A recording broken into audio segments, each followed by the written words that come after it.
ఏమంటే కాదలుడు దీన్నే చికెన్ గుని అంటారు. అది వచ్చినట్టు నువ్వే నడుతున్నావు. ఎప్పుడు ఏదో నా నీ లైలా గురించే ఎక్కువ మాట్లాడు. సర్లే. ఏమైంది మా స్వామీజీ మీరా? మా కారు పావనం చేశారు. నేను పావనం చేయడం ఏంటి? పారిపోతాను. మీరు పారిపోయి రావడం ఏంటి స్వామీజీ? నేను స్వామీజీ ఏంటా నా బొంద దొరబాబురా. అరే ఒరే దొరబాబు, నువ్వు జైలు నుంచి ఎప్పుడు వచ్చారా? మన బ్యాచ్ లో కొంతమంది రాజకీయాల్లోను కొంతమంది రియల్ ఎస్టేట్ లోను సెటిల్ అయ్యారా. ఆ 2 ట్రాక్లు వర్కౌట్ అవ్వక నేను ఈ ట్రాక్ లో సెటిల్ అయ్యాను. మరి నీ పొజిషన్ బానే ఉందిగా, నువ్వు పారిపోయి రావడం ఏంటి? నా భక్తురాల్లో ఒక దానికి కడుపైందిరా. నీ భక్తురాలు కడుపైతే నువ్వు పారిపోవడం చేసింది నేనే కదా. నీ అబ్బా ఇప్పుడు నీ పరిస్థితి ఏంట్రా మావా? ఒరే ఇప్పటిదాకా అందరి భవిష్యత్తులు నేనే చెప్పాను. ఇప్పుడు మీ ఇద్దరు కలిసి నా భవిష్యత్తు చెప్పాలరా. ఒరే దొరబాబు, మనిషి అయిన వాడికి ఆశ ఉండదు, ఆశతోనే దోశ కావాలని.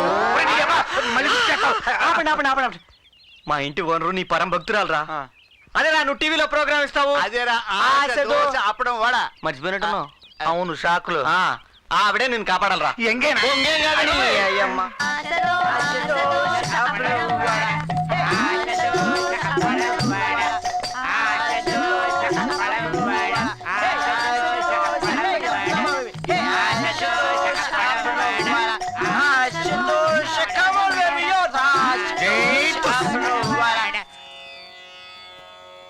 స్వామి, ఎంతో కాలంగా నాకు ఒక ధర్మ సందేహం. అడుక్కో నాయన. చెట్టు ముందా ఇట్టు ముందా?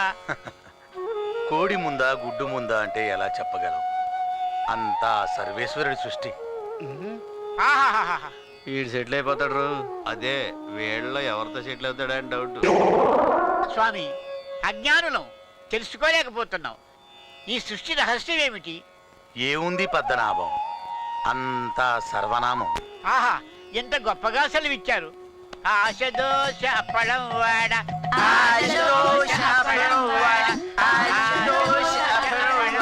నా కొడుకు బాగా పండిపోయాడు, గడ్డ ఉడితే రాలిపోతాడు.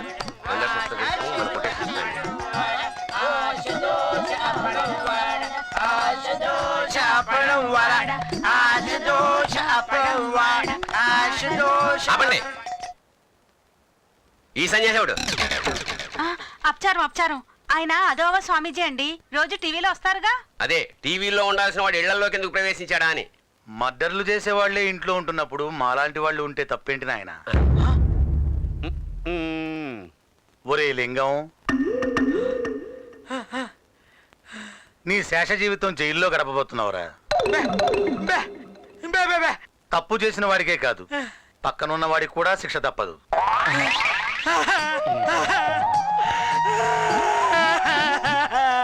లే లింగం లే. నీకు మాట రావడానికి ఇంకొంచెం టైం ఉంది. ప్రస్తుతానికి స్వామివారి పాదసేవ చేసుకో.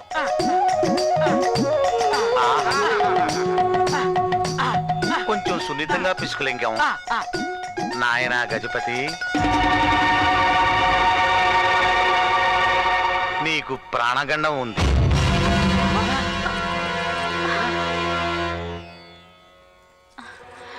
స్వామీజీ, ఈయన గండం గట్టెక్కే మార్గమే లేదా? లేకే, ప్రతి సమస్యకి ఒక పరిష్కారం ఉంటుంది. అది సమయం వచ్చినప్పుడు నేనే చెబుతాను. అలాగే స్వామి. గజపతి, నీ ప్రాణానికి ఏ హాని జరగకుండా నేను చూసుకుంటానయ్యా.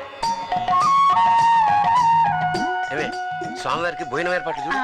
స్వామి, ద్రవ పదార్థం మా దగ్గరే ఉంది. ఘన పదార్థం ఏదిచ్చినా పుచ్చుకుంటా. అలాగే స్వామి.